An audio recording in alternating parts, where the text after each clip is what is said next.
자, 예. 자, 이번 주부터 개별 FTA에 대해서 좀 살펴보는 시간을 가지겠습니다. 좀 쉬어간다고 생각하면 돼요. 뭐 별로 내용 어려운 거 없습니다. 그냥 막 이런 게 있구나, 이런 게 있구나 정도로만 하긴 하고,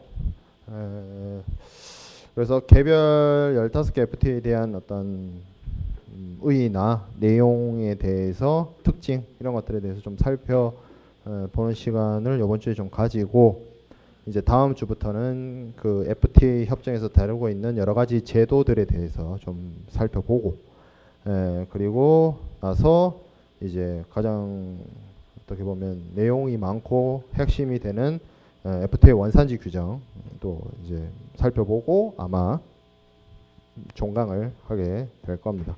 자, 그래서 이번 주는 좀 쉬어간다 라는 생각으로 개별 FTA들에 대해서 좀 살펴보겠습니다. 첫 번째 살펴봐야 될 부분은 한칠레 FTA입니다. 우리나라의 첫 번째 FTA이고 2004년에 발효가 됐습니다. 뭐 이렇게 생각할 수도 있어요. 왜 뜬금없이 칠레? 이 칠레가 우리나라의 어떤 첫 번째 FTA의 대상이 된 데는 여러 가지 이유가 있습니다. 거기에는 FTA란 거를 우리가 지금은 그 어떤 나라도 찾아볼 수 없을 정도로 많은 나라, 많은 경제 공동체하고의 자유무역 협정을 체결한 상황이지만 이때는 처음 해보는 거였단 말이죠. 이게 어떤 시장의 효과를 가져올 것인지, 어떤 변화를 가져올 것인지에 대한 어떤 확신이 없던 시절이었어요. 그러다 보니 좀 우리나라하고 좀 멀리 떨어져 있고, 그리고 이게 너무 큰 나라 내지는 경제력이나 산업 발전이 강한 나라하고 했을 때 우리가 관리하거나 수용할 수 없을 정도의 효과가 나타나게 된다면 좀 문제가 있을 것 같아서 어느 정도 멀리 좀 떨어져 있고 영향력 그렇게 크지 않고 우리 산업에서 미치는 파급 효과도 적정한 수준에서 관리할 수 있는 그 정도 규모의 나라의 중에서, 그런 나라들 중에서 우리하고 FTA 맺으려 하는 나라가 필요했던 거죠. 쉽게 말해서 테스트다. 테스트 해본 거예요. FTA 맺어보면 어떤 효과들이 나타나느냐. 시험 성격이 강했습니다. 시범적인 성격으로서 체결을 했고, 남미에 있는, 어떻게 보면 지구 반대편에 있는 나라와 자유무역 협정을 체결을 했다라는 거죠. 그래서 뭐 절대 칠레라는 나라가 뭐 시장 규모가 작거나 절대 그런 나라 아닙니다. 우리나라보다 영토가 얼마나 큰데요. 길어서 그렇지. 거기는 전 세계에서 그렇게 긴 나라는 없죠. 뭐 더 그 칠레보다 땅이 넓은 나라는 많지만 남북으로 그렇게 좁고 긴 영토를 가지고 있는 나라에 큰 나름의 또 시장 자체도 크고 하기 때문에 이제 FTA를 체결해서 남미 시장에 대한 진출의 교두보, 그리고 FTA를 통해서 우리가 시장 개방을 한다라는 것을 이제 대내외적으로 천명을 한 셈이죠. 그 전에는 우리가 좀 늦은 편이었어요. FTA 도입이란 게, FTA 제도 도입, 어떤 양자간 무역협정 체제의 도입이라는 것 자체가 2000년대 중반에 들어와서 시작이 됐는데 굉장히 늦은 편입니다. 늦은 편이었음에도 불구하고 그 이후에 공격적이고 빠르게 여러 국가 혹은 경제 공동체하고의 FTA를 확산을 했고, 뭐 지금은 뭐 우리나라 경제에 있어서 절대 빼놓고 얘기할 수 없을 정도의 영역을 만들어냈고, 그리고 전 세계에서도 이런 경우를 찾아보기가 힘듭니다. 예를 들어서 미국하고 EU하고 중국하고 인도, 이런 개별 국가들하고 FTA를 체결하고 있거나 무역협정을 맺고 있는 나라들이 더러 있어요. 근데 이 모든 나라들, EU, 미국, 중국, 인도를 다 FTA를 맺은 나라는 없어요. 한국 빼고. 그거는 그만큼 우리가 잘 하고 있다라는 이야기가 됩니다. 자, 3번, 4번 슬라이드에는 한칠레 FTA의 협정문의 챕터명이 나와 있습니다. 챕터명이라는 게 이 이제 협정문이 이런 식으로 구성되어 있고 이런 사안들을 다룬다라고 보면 됩니다. FTA마다 협정문이 다 있습니다. 뭐 많은 경우에는 뭐 400페이지가 막 넘어가는 경우도 있고요. 국문 번역본으로. 뭐 그런데 대충 비슷한 내용들을 담고 있습니다. 그런데 이제 제가 한칠레 FTA 것만 가져온 게 뭐냐면 비슷해요. 그냥 뭐 몇 장 어떤 장에 어떤 내용이 있고 이런 것만 좀 달라지지 거의 대동소이한 내용과 구성과 그런 것들을 다루고 있습니다. 첫 번째 여기 한칠레 FTA의 협정문의 구성을 좀 살펴보면 첫 번째 이제 일반적인 내용에 대한 일반 조항이 나오고 두 번째 이제 상품무역에 대해서 이야기를 하죠. 그리고 사실 페이지 수로 봤을 때 가장 큰 범위를 차지하는 게 이 원산지 규정입니다. 원산지 규정은 아마 거의 수업 말미에 우리가 FTA 원산지 규정에 대해서 좀 다루게 될 것이고 그리고 이제 뭐 통관 절차, 긴급 수입 제한 조치하고 반덤핑 상계관세는 우리가 지난 시간에 WTO에 대해서 설명을 하면서 WTO의 어떤 자유무역 시장 개방에 따른 어떤 보호 조치, 안전 조치로서 WTO 협정 안에서 반덤핑 조치라든지 세이프가드 제도를 운영하고 있다라고 했는데 그 WTO 체제하고는 별개로 FTA 내부적으로도 이런 보호 조치, 무역 구제 조치를 담고 있습니다. 그런 내용들이 담겨져 있고요.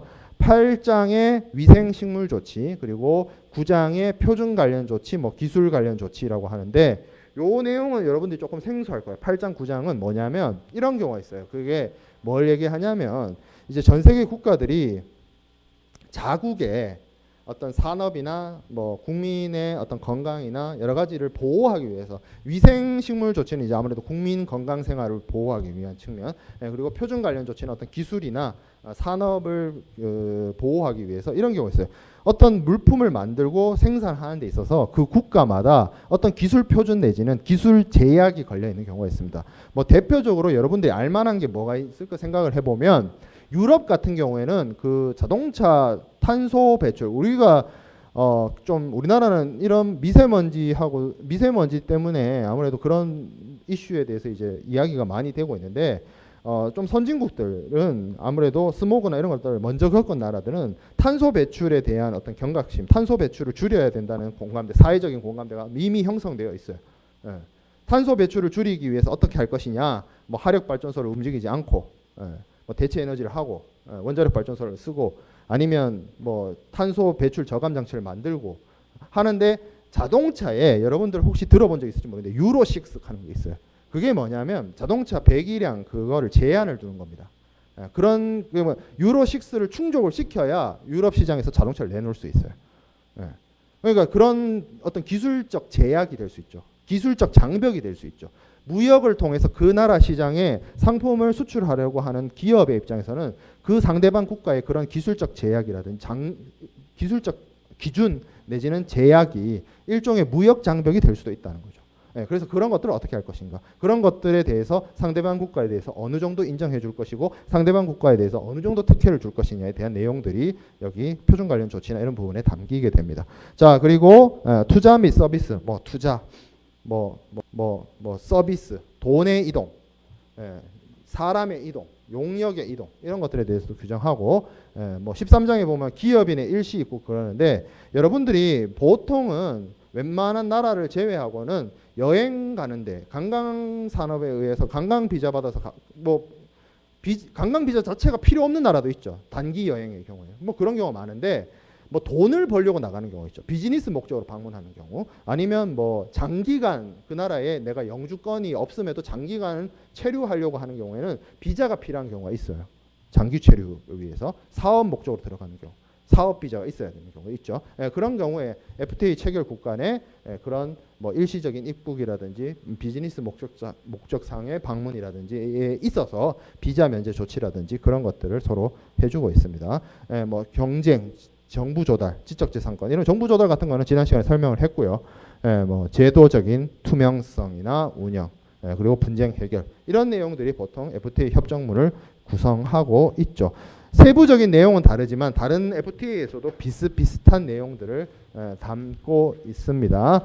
그래서 한국과 칠레는 FTA를 체결하고 2004년도에 체결하고 나서 전체 품목 분류 중에 96%에 해당되는 품목의 수입 관세를 10년 이내에 철폐하기로 했습니다.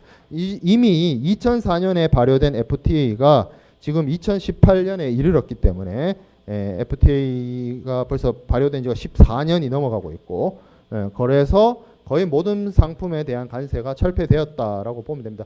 물론 저 중에 거의 한 80 몇 % 정도는 바로 철폐해요. 그러다가 몇몇 가지는 뭐 3년, 5년, 7년, 10년 후에 이제 점차적으로 관세를 양화하거나 면제시키는 방향으로 이제 점점 줄어들어가는 거죠. 그래서 이제 거의 뭐 지금 현재로서는 거의 다 철폐됐다라고 볼 수가 있는데, 그렇게 10년간의 비교를 보면 여기 이제 뭐 제가 뭐 그래프도 하나 가져왔는데, 수출과 수입이 많이 늘었습니다. 양쪽 다 많이 늘었죠. 4배씩이나 늘었죠. 이런 거는 뭐 자연적 시간의 흐름에 따라서 느는 거 아닙니까? 4배 정도 느는 건 그렇게 보기 어렵죠. 다른 원인이 있었다는 거고, 그 다른 원인은 당연히 FTA입니다. 자, 그리고 품목 분류 중에 96% 이 말이 좀 안 와닿을 수 있는데, 무역을 하는 데 있어서는 그 각국이 서로 다른 언어와 상관습을 가지고 있기 때문에 어떤 특정한 물건에 대해서 부르는 이름이나 명칭이 서로 다를 수가 있어요. 그런 것들이 결국에는 혼란을 유도시킬 수도 있고, 그리고 이게 무역을 통계내거나 관세 부과를 하는 측면에서 매우 불편함을 초래할 수 있습니다. 그래서 세계 관세 기구라는 곳에서 WCO라는 곳에서 만들어 놓은 품목 분류 체계라는 게 있습니다. 그거를 HS 시스템이라고 해요. 뭐 Harmonized 시스템, HS 아니면 HS 코드, 뭐 우리말로 품목 분류 체계.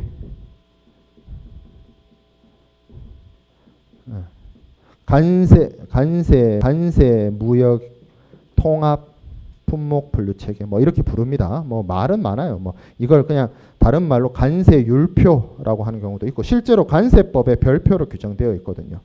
그래서 이게 얘기하는 바가 무엇이냐면 전 세계의 무역의 대상이 되는 물품들이에요. 물품들을 넘버링 해놓은 거예요. 분류 체계를 만들어 놓은 거예요.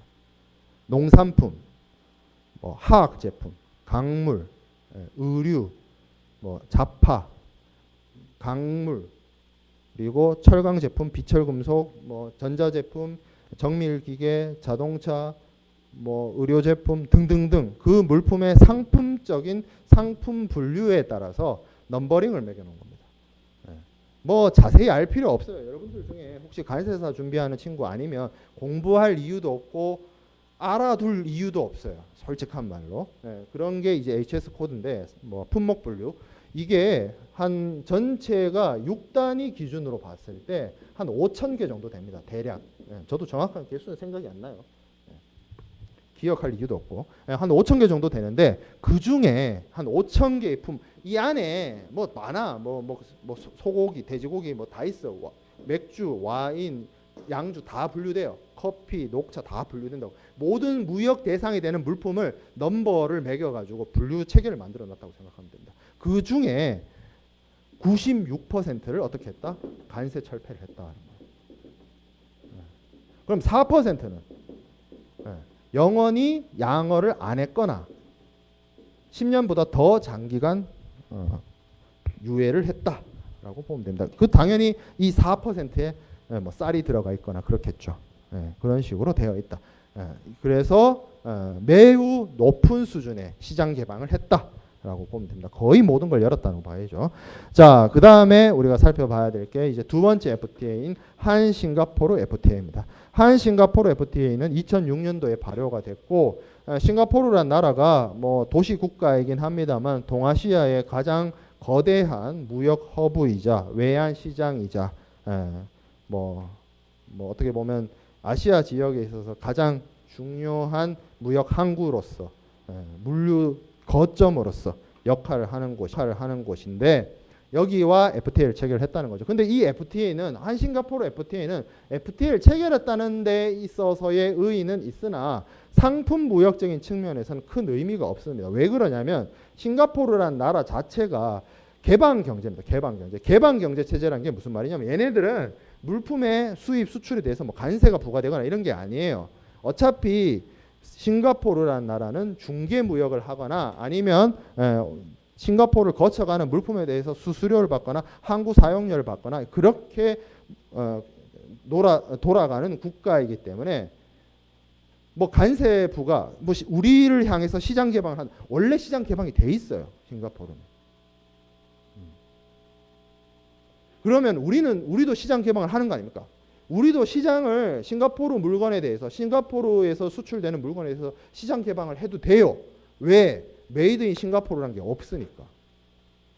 여러분들 살면서 메이드 인 싱가포르 본 적 있어요? 만나본 적 있어요? 메이드 인 싱가포르를? 없죠. 그러나 여러분들이 만나는 물건들 중에 대부분, 거의 대부분, 특히 유럽 쪽에서 바다를 통해서 건너오는 물건들은 싱가포르를 거쳐서 오는 거는 많아요. 다른 나라에서 만들어져서 싱가포르를 거쳐서 들어오는 물건이 많을 뿐 메이드 인 싱가포르는 없단 말이에요. 그러니까 크게 의미는 없어요. 뭐에 대해서? 상품 무역에 대해서는. 싱가포르는 중간에 무역 거점이고 물류 거점인 거지 그 나라에 어떤 특정한 물품을 공산품을 만드는 산업이 있거나 농산물을 만들 수 있는 땅이 있는 게 아니에요. 싱가포르산 농산물 먹어봤어요? 해산물은 먹을 수 있겠지. 그 싱가포르까지 가면. 그죠?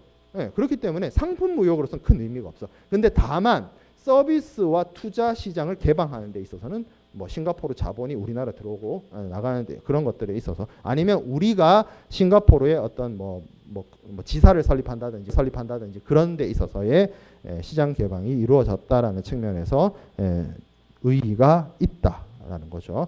자, 그 다음에 세 번째 FTA가 한 에프타 FTA입니다. 에프타는 유럽 자유무역연합이라고 해요. 다른 말로 뭐 유럽 자유무역 협정 뭐 이렇게 얘기하기도 해요. 그 어차피 번역의 문제니까. 그래서 이게 되게 재미있는 게 이 한 에프타 FTA의 국문명이 한 대한민국 정부와 유럽 자유무역연합 간의 자유무역 협정이에요. 말이 이상해요. 자유무역연합과의 자유무역협정이에요. 아무튼 그렇게 되어 있어요. 이게 그냥 제가 뭐 재미삼아 한 칠레, 한 싱가포르 뭐 이렇게 얘기하지만 정식 명칭은 이렇습니다. 대한민국 정부와 뭐 미국 같은 경우 대한민국 정부와 미 합중국 정부 간의 자유무역협정 뭐 이게 풀네임이에요. 우리가 풀네임을 쓰기가 귀찮아서 그런 거지. 자, 어찌됐든 한 에프타랑 FTA를 체결했는데 에프타는 여러분들이 좀 생소한 사람들이 있거나 지금 처음 듣는 친구도 있을 겁니다. EU랑은 달라요. EU. 유럽에 있는 국가들인데 이 나라의 이 무역연합에 소속되어 있는 나라가 네 나라가 있습니다. 첫 번째 스위스고요. 두 번째 노르웨이고요. 세 번째가 리히텐슈타인이라는 나라가 있습니다. 처음 들어보는 친구도 있을 텐데 스위스 옆에 조그마한 뭐 내가 실제로 방문을 해보지는 않아서 어느마한 사이즈인지는 내가 모르겠는데 글쎄요 서울의 1개9보다는 작을 거예요. 최소. 스위스의 외교 국방을 다 맡긴 약간 위성국가 개념으로서의 옛날 유럽 중세의 일종의 봉건 국가가 지금까지 남아있는 뭐 그런 나라들 많이 있죠. 뭐 룩셈부르크도 그렇고 안도라도 그렇고 모나코도 그렇고 왕이 아니야. 거긴 또 보면 룩셈부르크도 그렇고 모나코도 그렇고 여기 리히텐슈타인도 그렇고 왕국은 아니야. 뭐 듀크덤이죠. 공국 뭐 이렇게 부르죠. 공작이 다스리는 나라가 지금까지도 남아있는 그런 나라들입니다. 그리고 마지막 한 나라가 아이슬란드죠. 아이슬란드. 아일랜드가 아니고요. 아이슬란드입니다. 이번 2018년도 러시아 월드컵에서 아주 돌풍을 일으켰다. 물론 16강에 올라가진 못했지만 그 있죠. 축구 감독이 뭐더라? 뭐 영화 감독이었나? 그렇고 골키퍼 원래 직업이 소금 장수고 전체 국민 인구수가 뭐 30만 명대인가? 뭐 도봉구 인구만한 나라가 월드컵 32강에 와가지고 선전을 했고 1승 하긴 했죠. 16강을 못 가서 그렇지. 바이킹 바꾸시고 그죠? 그리고 그 저기 뭐냐 꽃보다 청춘에서 오로라 보러 갔던 그 나라, 예, 거기 그 나라, 거기에 무슨 산업이 있습니까? 예, 예, 이렇게 얘기를 할 수 있는데 뭐 관광 산업이겠죠. 관광 산업하고 여러 가지 뭐 자원 뭐 이런 것들을 갖고 이제 수출입을 할 텐데 사실 이 에프타가 있는 이유가 좀 역사적으로 거슬러 올라가면 이 1960년대에 그 당시에 서독하고 프랑스가 중심이 돼서 유럽 경제 원래는 그 석탄 그 알자스 로렌 지방의 그 석탄을 어떻게 할 것인가에 대해서 이제 시작이 돼가지고 얘기가 시작이 돼가지고 유럽 경제 공동체로 커지고 그 유럽 경제 공동체가 EC가 되고 그다음에 그 EC가 EU가 출범하고 이렇게 발전을 했는데 그 서독과 프랑스의 헤게모니에 대해서 조금 삐딱선을 탄 나라들끼리 모여서 만든 게 이거였어요. 그래서 뭐 영국이라든지 스웨덴이라든지 스위스라든지 사실 여기 보면 뭐 오스트리아, 포르투갈 이렇게 얘기를 하고 있는데 영국은 빼놓고라도 스웨덴, 스위스, 오스트리아 같은 경우에는 조금 그런 나라들입니다. 그러니까 서방 진영이라고 하기에는 좀 애매한 중립 진영에 속하는 유럽 중에서도 스웨덴, 스위스 다 이거 영세 중립국이잖아요. 그런 나라들끼리 이렇게 모임을 하다가 EU가 점점 커지는 거예요. 지금 현재 EU가. 그러면 아무래도 구심력 이게 생기죠. 그래서 나머지 나라들 영국이나 스웨덴이나 오스트리아나 포르투갈은 다 탈퇴를 했고요. 결국에는 스위스와 그 비슷한 나라들 노르웨이나 리히텐슈타인이나 아이슬란드만 남아있는 거예요. 이 나라들이 절대 무시할 수준이 있는 게 아니죠. 이 나라들이 정말 작지만 강한 나라입니다. 그래서 1인당 국민소득이 뭐 8만 달러에 육박하는 그런 크진 않지만 작지만 잘 사는 나라들이죠. 이런 나라들하고 이제 FTA를 체결했다라는 거고 사실 이 나라들하고 FTA를 체결한 이유에는 EU하고의 FTA를 체결하기 위한 전 단계로서 어떤 시범적 사전적 테스트 성격이 좀 있었습니다. EU하고 하기 전에 본격적으로 EU랑 체결하기 전에 해본다라는 취지가 있었고 그리고 이제 한 애프타 FTA부터 이야기되는 부분이 여기 의의의 한 네 번째 줄에 나와 있죠. 개성공단 생산 제품에 대한 관세 특혜. 지금 이제 개성공단이 지금 중단된 상태고 뭐 여러 가지 유엔 안보리 제재나 이런 문제로 인해서 아직 재개가 되고 있지는 않는데 한창 이게 개성공단이 만들어져서 제품을 생산할 때 개성공단에서 만들어지는 물건이 과연 어느 나라 제품이냐의 이슈가 있습니다. 우리 입장에서 봤을 때는 우리 자본이 들어갔지만 북한의 노동자들과 북한의 지역에서 북한의 노동자들이 우리나라의 자본을 가지고 물품을 생산을 하니까 그거 뭐 좋게 해서 우리나라 제품이라고 할 수 있지 않냐요 라고 할 수 있지만 그건 철저하게 우리 쪽의 입장이고 우리 쪽의 시각이고 우리 쪽의 바램일 뿐이에요. 다른 나라의 입장이 돼보세요. 그건 아무리 좋게 봐줘도 메이드 인 DPRK입니다. 그 제품은. 그죠? 우리나라 기업들이 베트남이나 중국에 현지 공장을 많이 만들고 있어요. 베트남에서 우리나라 기업이 물품을 생산했어요. 그거는 메이드 인 베트남입니다. 메이드 인 코리아가 아니에요. 마찬가지로 아무리 우리나라 자본이 들어갔다 하더라도 북한 노동자들이 북한에서 만든 생산품은 북한산이에요. 물론 우리나라 헌법 체계로는 북한을 나라로 인정하지 않기 때문에 그렇거든요. 우리나라 헌법은 대한민국의 영토를 한반도로 규정하고 있고 북한을 실체적으로 존재로서 인정하지 않고 있기 때문에 한국이나 북한이나 뭐 같은 민족 같은 나라 아닙니까? 이렇게 할 수 있지만 그거는 우리의 시각일 뿐이라니까. 외국 사람 눈에는 한국은 한국, 북한은 북한이야. 그런데 이거지.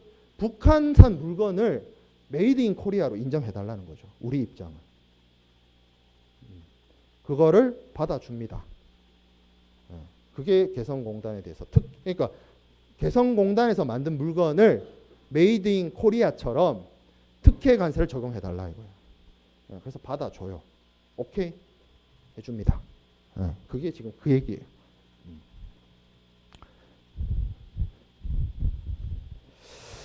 자, 뭐 그런 내용들이 담기고, 그래서 뭐 상품 양호. 사실 근데 뭐 스위스의 뭐 주력 수출 상품이란 게 뭐 시계 내지는 뭐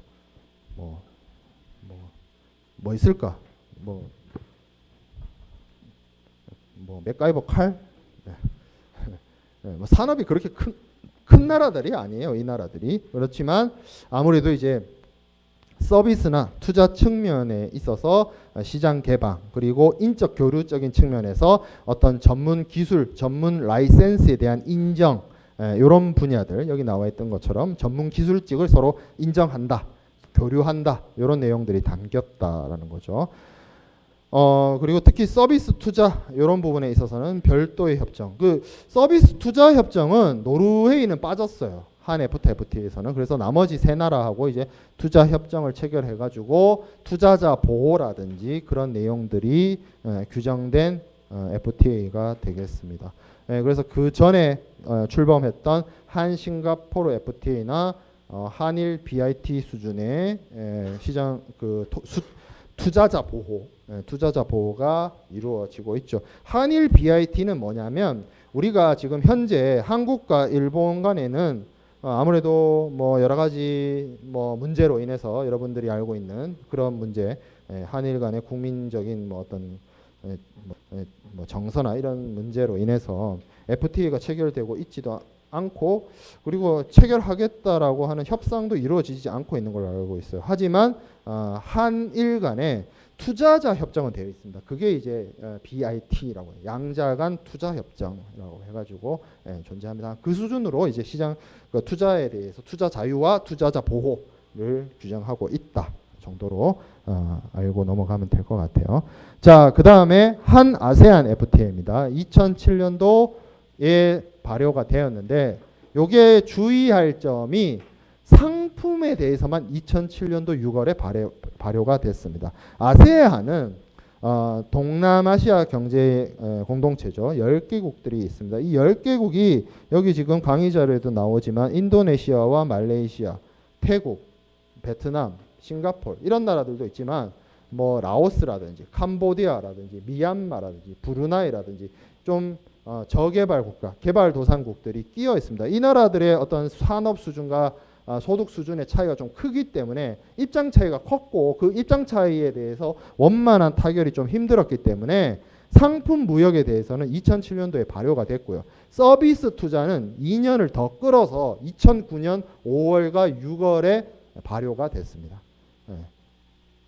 그렇죠. 그래서 이게 2007년도 상품 무역 타결됐는데 그때도 협상이 많이 힘들었어요. 여러 나라들 9개 나라가 모두 다 찬성을 했는데 마지막까지 태국이 서명을 미루다가 이제 외교적인 노력과 설득으로 이제 상품 무역만은 일단 통과시키고 나머지 서비스랑 투자는 좀 더 얘기하자 해서 협상이 더 뒤로 연장되어서 2009년에 발효가 된 거죠.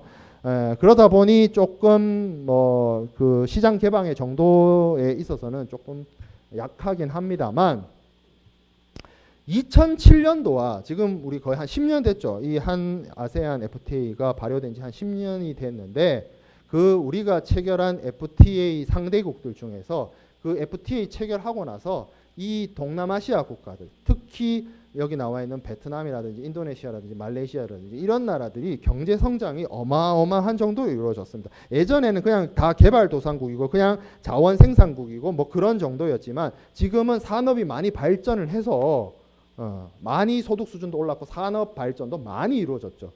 그런 측면에서 시장도 많이 커졌고 그래서 아세안에 대한 중요성 이런 것들은 이제 앞으로 더 커질 것 같아요. 제 생각에. 세계의 공장이 아세안이 되고 있다라는 거죠. 자, 그래서 기본 협정이 체결되고 그러니까 이게 협정이 쪼갈려진 거죠. 기본 협정을 모법으로 해가지고 상품 협정부터 먼저 하고 서비스 투자는 나중에 하는 방식으로 이루어졌습니다. 자, 그 다음에 한인도 세파. 자, 세파는 포괄적 경제 동반자 협정이라고 해요. 포괄적인 경제 동반자 협정.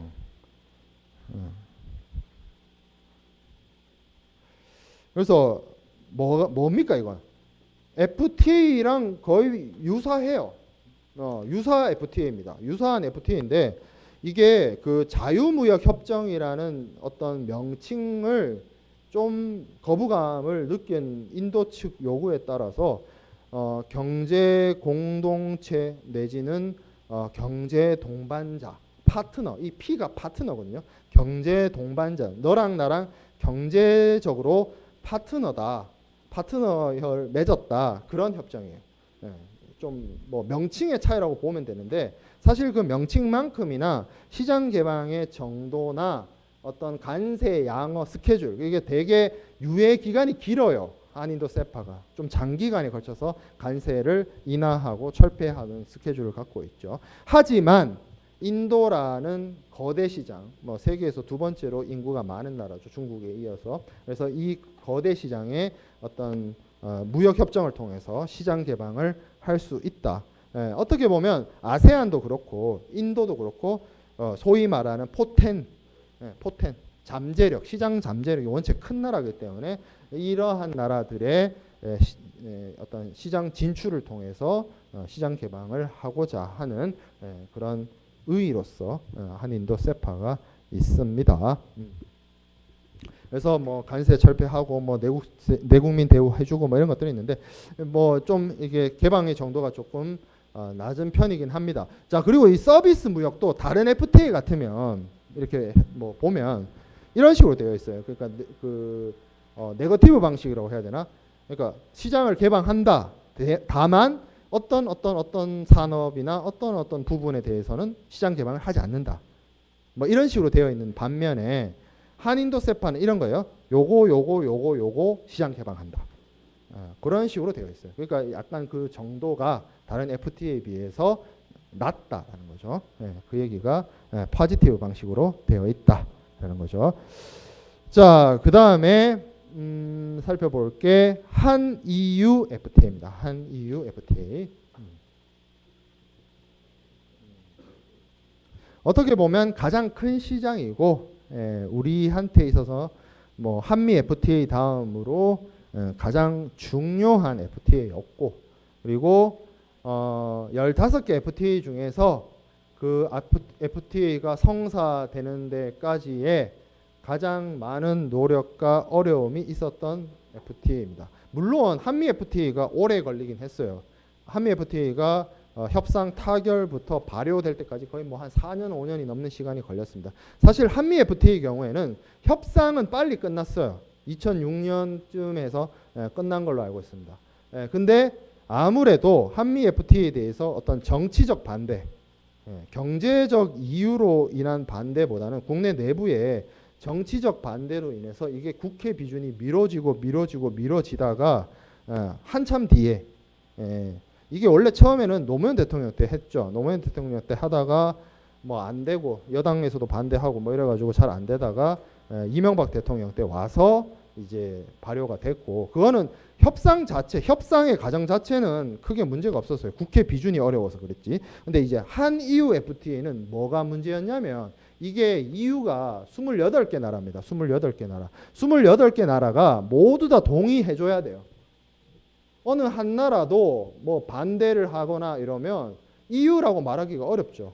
그래서 심각하게 여러 가지 이 몇몇 나라들, EU에 소속되어 있는 몇몇 나라들이 반대하는 국가들이 있어서 그러한 국가들을 설득하기 위한 작업이 꽤 오래 걸렸습니다. 그것 때문에 그 당시에 이명박 대통령이 유럽 순방을 하고 막 그랬었어요. 열 몇 개 국가를 돌고 막 그랬어요. 거기 찾아다니면서 다 설득하는 이 28개 나라가 다 오케이 해줘. 아까도 한 아세안도 태국이 마지막까지 반대했어요.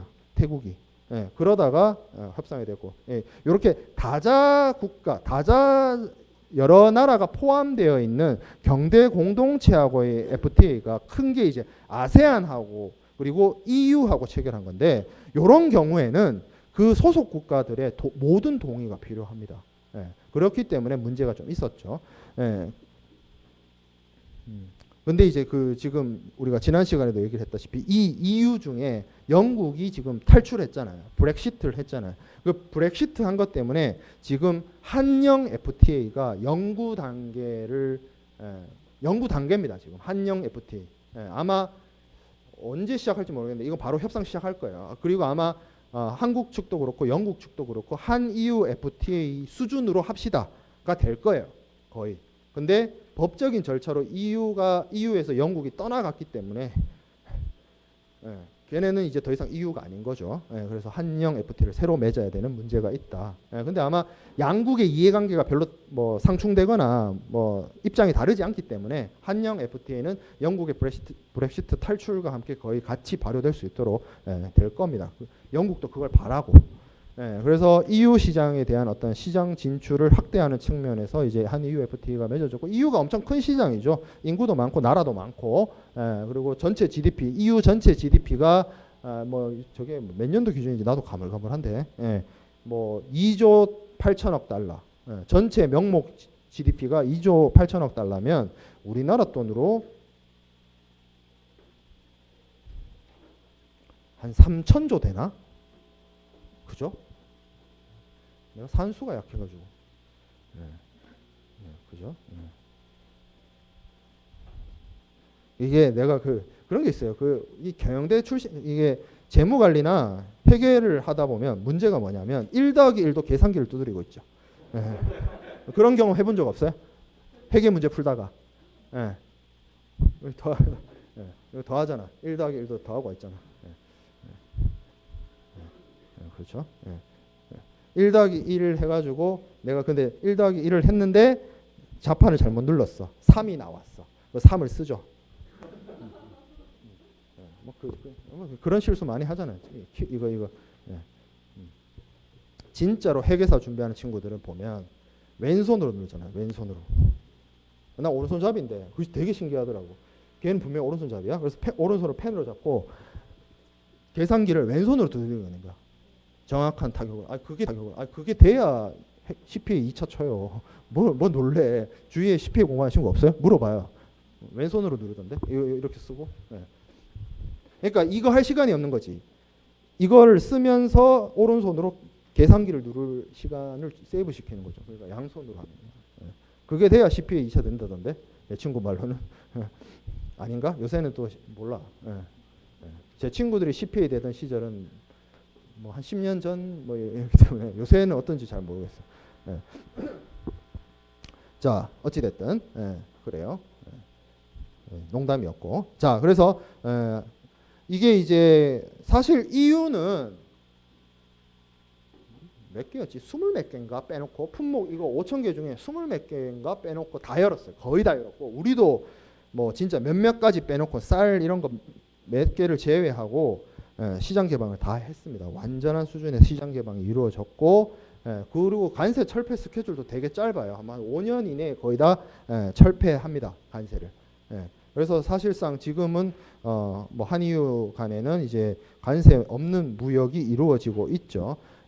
근데 문제가 이 한EU FTA가 어떤 이슈를 가져다 주는 게 한 가지가 인정수출자 제도입니다. 인정수출자 제도. 이게 뭐냐면 그 앞에 있는 한 아세안 FTA나 한 인도 세파 같은 경우에는 원산지 증명서를 기간 발급합니다. 그 기간 발급이란 게 국가 기관이나 공인된 기관으로부터 원산지 증명서를 발급받게 하는 시스템이에요. 그러니까 우리나라로 치면 세관, 관세청, 세관 아니면 상공회의소를 통해서 공인된 원산지 증명서가 발행됩니다. 메이드 인 코리아로 인정받을 수 있는. 근데 이제 뭐 애프타 FTA나 한 EU FTA는 뭘 할 수 있냐면 자율 발급을 합니다. 자율 발급이란 거는 그 물품을 생산하는 생산자나 수출자가 자율적으로 원산지 증명서를 만드는 걸 말해요.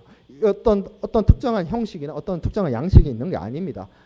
특히 뭐 나중에 이제 다음 시간에 한미 FTA 하겠지만 한미 FTA 같은 경우는 그냥 빈 종이 쪼가리에다가 그냥 뭐 이렇게 써도 상관없어요. 어떤 특정한 양식을 요구하는 게 아니니까. 근데 문제가 뭐냐면 한 EU FTA에서는 그렇게 자율 발급을 할 수 있는 사람을 인증하고 있습니다. 인증 수출자를 두고 있어요. 그러니까 이 인증을 받아야만 자율적으로 원산지 증명서를 발행하고 그 인증 수출자가 발행한 원산지 증명서에 한해서 특혜 관세를 적용을 해줍니다. 이게 당연히 인증을 받아야 되고요. 그 인증을 받으면 그 인증되는 그 기간이 있고요. 뭐 끝나면 갱신도 해야 되고요. 뭐 여러 가지 제도적인 측면이 있습니다. 그것에 대해서는 나중에 우리가 좀 살펴보기로 하고 6,000유로 기준이에요. 6,000유로 기준. 6,000유로보다 좀 낮은 수준으로서 뭐 5천 유로 이러면 안 해도 되는데 6천 유로를 넘기게 되면 반드시 인증 수출자의 인증받은 수출자의 원산지 증명서가 있어야만, 그게 한국에서 유럽으로 갈 때도 그렇고 유럽에서 한국으로 올 때도 마찬가지예요. 그게 있어야만 특혜관세, 한 EU FTA 특혜관세를 적용받을 수가 있습니다. 이거 제가 강조하는 게 최근에 문제가 몇 번 됐어요. 인증 수출자라고 받은 줄 알고 있었는데 뭐 갱신이 안 돼가지고 그 리스트에서 누락된 사람이 자기는 인증 수출자인지 착각하고 원산지 증명서를 발행을 했는데 이게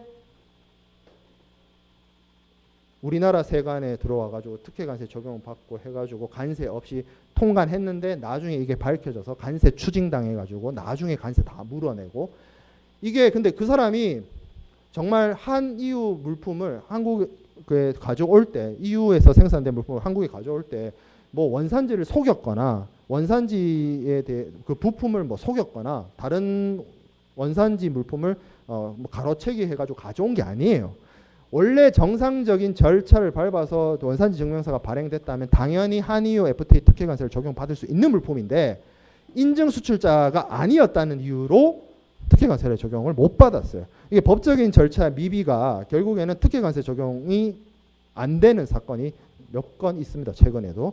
그런 것들이 이제 주의해야 되는 문제라는 거죠. 이게 FTA가 우리 어떤 기업 그리고 FTA를 활용하는 여러 가지 수출업자, 수입업자들에게 예전에는 이것이 대비해야 되거나 준비해야 되는 것이 아니었으나 사실 우리가 FTA를 체결한 국가들이 거의 대부분 우리의 주요한 수출입 상대국이고, 그리고 이미 특혜관세 제도가 있는데 이거를 적용 안 받고 굳이 관세 다 내가면서 무역할 이유도 없고, 그렇다면 특혜관세를 적용을 받아야 되는데 특혜관세 적용을 받기 위해서는 FTA에서 요구하는 절차와 서류와 준비가 필요하다는 거예요. 그거를 갖추기 위한 노력이 들어가기 시작한다는 거죠. 예전에는 이런 경우에 기업이 어떤 물건을 만들어요. A라는 물건을 만들면 이 만든 물건 A 가지고 중국에도 팔아먹을 수 있고 미국에도 수출할 수 있고 EU에도 팔아먹을 수 있고 이랬어요. 그 물품의 어떤 프로세스나 생산 과정이나 스펙이나 굳이 달라질 이유가 없었어요. 물론 로컬라이제이션 때문에 그 현지화를 위한 어떤 제품의 변형은 있었지만 제품 생산 과정에서 아니면 특혜관세를 적용받기 위한 어떤 수출이 프로세스상의 차이는 없었다는 거예요. 근데 이제 한미 FTA는 한미 FTA, 한중 FTA는 한중 FTA, 한 EU FTA는 한 EU FTA고 각각의 제도가 있어요. 그러면 각각의 특혜관세를 적용받기 위해서 그 각각의 FTA에 맞는 프로세스가 진행이 돼야 되고 인증수출자 제도와 같은 준비가 이루어져야 됩니다. 그게 다 기업의 부담으로 넘어오게 됐죠. 기업들은 부담을 합니다. 부담하면 얻을 수 있는 혜택이 분명하거든요. 관세 면제라는. 그죠? 그래서 이런 것들을 기업들이 스스로 준비할 수 있느냐. 규모가 크면요. 규모가 큰 기업들은 기업 내부적으로 합니다. 따로. 근데 규모가 영세하면 스스로 만들기가 어려워요. 그런 프로세스를 준비하기가 어렵습니다. 그래서 필요로 하는 게 뭐 관세법인 아니면 통관법인, 관세사라고 하는 전문직이 필요한 거죠. 그래서 이런 프로세스에 대한 대비나 준비나 컨설팅을 하는 게 관세사거나 뭐 이런 업종에 있는 분들이 그런 것들을 하고 있습니다. 자, 그다음에 한페루 FTA. 그래요. 한페루 FTA. 칠레에 이어서 우리가 남미 국가하고 맺은 두 번째 FTA인데 한페루 FTA를 통해서 우리가 기대했던 효과도 뭐 여러 가지가 있습니다. 페루 시장에 대한 진출이나 뭐 이런 것들도 있고, 그리고 이제 페루가 뭐 여기 나와 있는 것처럼 뭐 은이라든지 아연이라든지 이런 여러 가지 중요한 강석을 많이 생산하기 때문에 그런 것들의 이제 수입 원활화적인 측면에서도 그러니까 우리나라 입장에서는 수출만 무조건 잘 되는 게 FTA가 아닙니다. FTA 지금 체결한 FTA들 쭉 살펴보면 무역 그 FTA 발효 이후의 교역 현황 이런 거 보면 수출만 늘어난 FTA도 있고요. 수입만 늘어난 FTA도 있고요. 수출과 수입이 같이 늘어난 FTA도 있고요. 막 많아요. 정말로 수출보다는 수입 쪽으로 훨씬 많이 는 나라도 있어요. 그 나라로부터 들어오는. 그러면 그게 실패한 FTA냐? 절대 그렇게 볼 수 없죠. 예전에는 만약에 어떤 구리라는 원재료가 있다고 칩시다. 예전에 다른 나라 구리가 우리나라에 많이 나는 게 아니잖아. 외국으로부터 가져와야 돼요. 철강석 우리나라에서 나는 게 아니잖아. 철강석 외국으로부터 가져와야 돼요. 그러면 예전에는 어떤 특정한 나라로부터 철강석이나 구리를 가져올 때 우리나라 들어오면서 우리나라에 수입하는 기업들이 관세를 부과하고 가지고 왔어요. 근데 지금 뭐 칠레라든지 페루라든지 나중에 볼 호주라든지 호주에서 철강석 많이 가져오거든요. 그러면 그런 나라로부터 이제 철강석이 들어올 때 우리나라 들어올 때 우리나라 기업들이 관세 부과 안 받고 철강석을 가져오기 시작한다는 거예요.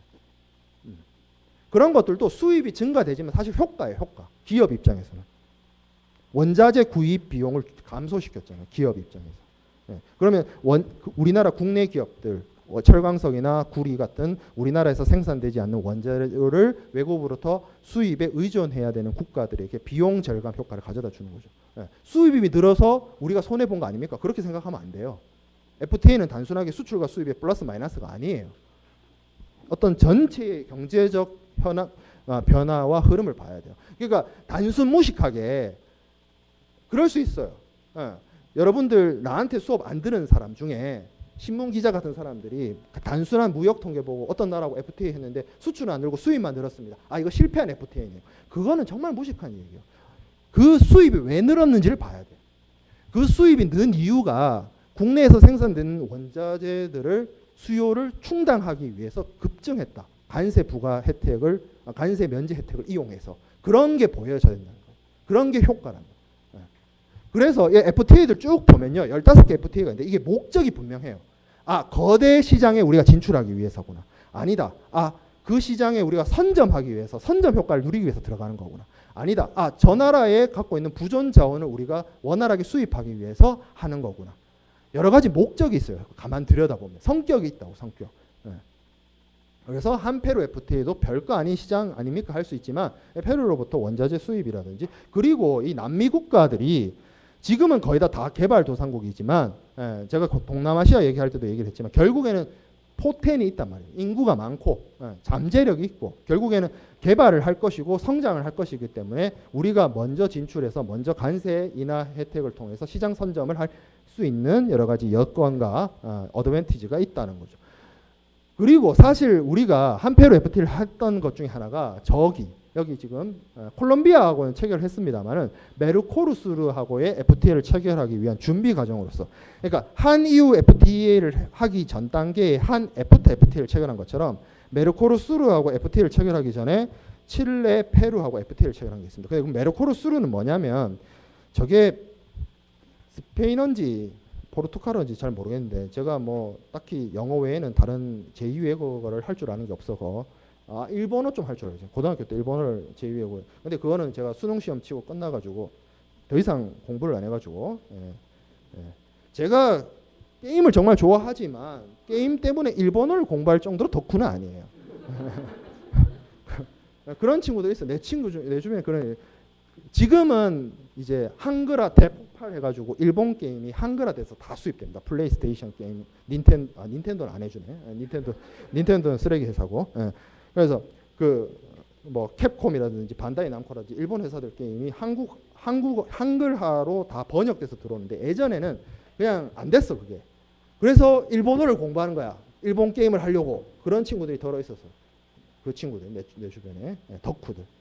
하지만 제가 그 정도는 아니라서 외국어를 잘 모르는데 이게 메르코가 마켓이래요. 마켓. 그리고 수르가 사우스입니다. 사우스. 그러니까 남쪽 시장이라는 뜻이죠. 어떤 나라들이 있느냐? 뭐 브라질, 우루과이, 아르헨티나 뭐 이런 나라들이 있습니다. 남미의 큰 나라들. 여기하고 FTA를 체결하고 싶은데 잘 안 돼요. 어떤 특정한 나라가 반대합니다. 그 나라는 어디냐? 이걸 알려져 있어요. 삼바, 펠레의 나라.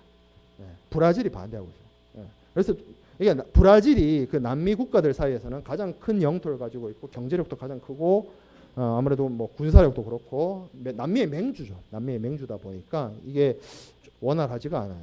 그거는 잘 안 되고 있어요. 메르코르수르하고는. 그래서 한페루 FTA는 이제 남미에 우리가 시장 진출. 그래서 뒤에서 얘기하겠습니다. 콜롬비아하고도 FTA를 체결을 하고 있고 페루하고도 했다.